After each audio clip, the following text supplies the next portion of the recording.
আল্লাহ সব দেখতেছি, কার মনে কোন আশা আল্লাহ সব বুঝতেছি। অফি আনফুসিকুম আফালা তুবসিরুন। বান্দা তুমি যেদিকে যাও না কেন, যেদিকে চাও না কেন, আমি আল্লাহ কিন্তু তোমার মুখে দিয়ে কুদরতের নজরদার তাকাইয়েই আছি। বান্দা তুমি আমার বুইলা যাও, কিন্তু আমি আল্লাহ কিন্তু তোমার কোনোদিন ভুলি না।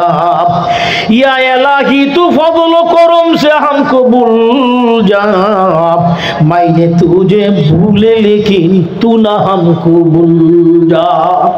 মাইনে তুঝে ভুলে লেকিন তু না হামকো ভুল যা।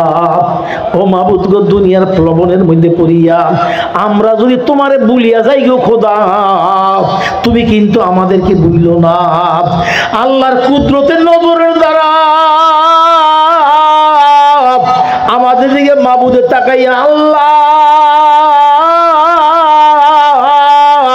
বান্দা যখন মাবুদ মাবুদ করে আল্লাহ আল্লাহ বান্দা যখন করে, আমার আল্লাহ ডাক ডাকে ফেরেশতারা, দেখ আমার একদল পাগল আমার জন্য দেওয়ানা হইয়া, আমার পাগলগুলো আমারে ভুলে না।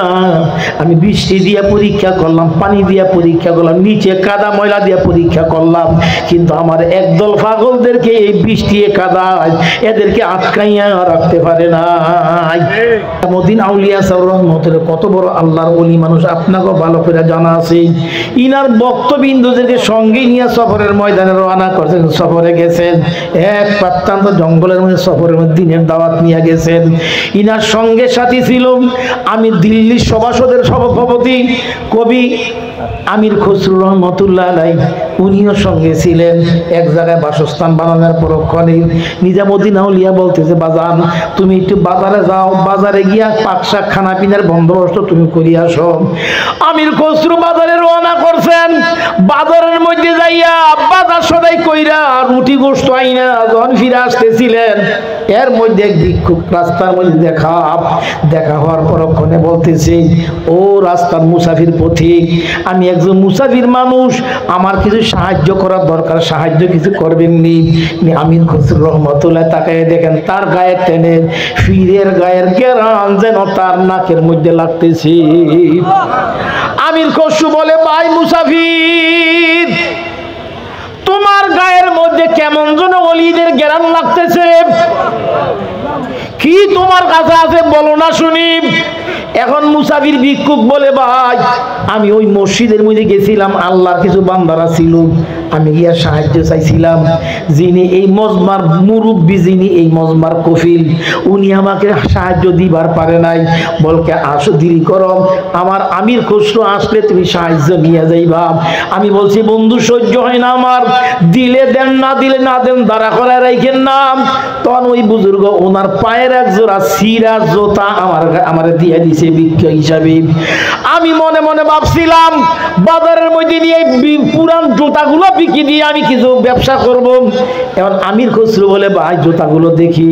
জুতাগুলো খোলার পরে তাকায় দেখে এই জুতা অন্য কোনো জুতা না, এগুলো আমার শায়েখ মুর্শিদ পীর সাহেবের পায়ের রং জুতা। মুরিদের কাছে পীরের যে কত দাম, সালেহাতু সঙ্গে বুদে দিল খারাস, আজমুদা এক জমানা ও খাকে বাস। হকানি ভালো মুরিদের কাছে পীরের বড় দাম, পীর সাহেব যেমনি এমনি মানার জন্য তৈয়ার। আমির খসরু রহমতুল্লাহ আলাইহি অনেক চিন্তা ভাবনা কইরা বলে, ভাই গো তুমি জুতাগুলা কি করবা? ভিক্ষুক জুতাগুলো বাজারে নিয়ে বিক্রি করো, যা পাই বলো কত দাম চাও কও না শুনি।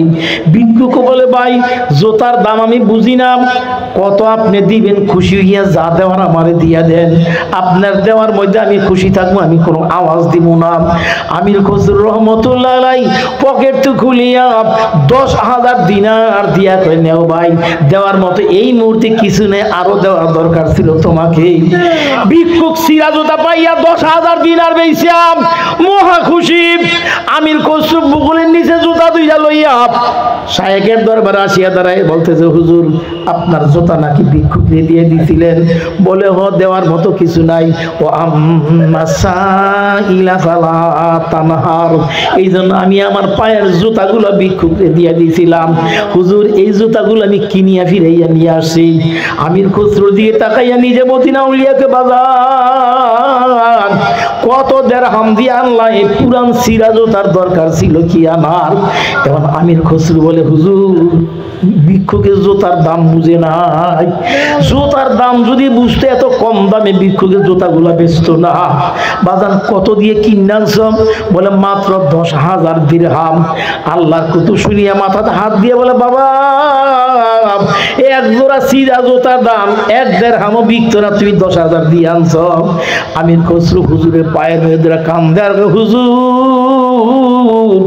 আমি তো বুঝতে পারি নাই যে এই জুতাজোর দামের যদি এত দাম, যে মানুষটার সঙ্গে থাকার কারণে আমার মতো দাড়ি ছাড়া মানুষটা দাড়িওয়ালা হইলাম, যেই শার্ট প্যান্ট পিন্দুই না মানুষটা যা পাঞ্জাবিওয়ালা হইলাম, যে মাথার মধ্যে হিপ্পির মতো বড় বড় চুল ছিল, যে পীরের সঙ্গে থাকার কারণে আমার মাথার মধ্যে পাগড়ি আসছে, যেই লোকটার সঙ্গে থাকার কারণে আমার পকেটের মধ্যে মেসওয়াক আসছে, যেই লোকটার সঙ্গে থাকার কারণে আমার মধ্যে নামাজের জামাত আসছে, আওবিনা শেষরাক আসছে, যার সঙ্গে চলার কারণে আমি আল্লাহকে চিনছি,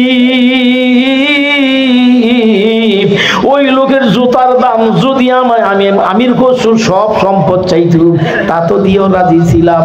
তারপরে এই জুতার দাম দেওয়ার মতন ক্ষমতা আমি আমির খুসরোর মধ্যে নাই। ও ভাইরা আমার, আল্লাহর ফজল ও করমে বাংলার জিন্দা ওলি মুফতি রেজাউল করিম, মুফতি ফয়জুল করিম আজকে আমাদের মাঝে, আমিরুল মুজাহিদিন মুফতি রেজাউল করিম সাহেব অল্প সময়ের মাঝে আসতেছেন। হায় হায় বন্ধুরা, আপনারা খুশি কম বেশি হইতে পারেন, এই কবরস্থানের মধ্যে যত মুর্দার শো আছে আজকে এরা যে কত খুশি এটা কিন্তু আপনার আমার জানা নাই। হায় হায় বাইরে আমার এলাকার লোকেরা আপনার জান পান পরিশ্রম করিয়া মেহনত করিয়া এই মজমা যোগাইছে মজমা, আপনার কষ্ট করে আসছেন আপনারা। আল্লাহর কাছে দোয়া করো, মাবুদ গো এই মজমার উসিলাই, এই মাহফিলের উসিলাই তুমি আমাদের সবার প্রতি হেদায়েতের চাদর দিয়া আমাদের সবাইকে হেদায়েতওয়ালা বানাইয়া দাও। জোরে জোরে কোন আল্লাহুম্মা আমিন।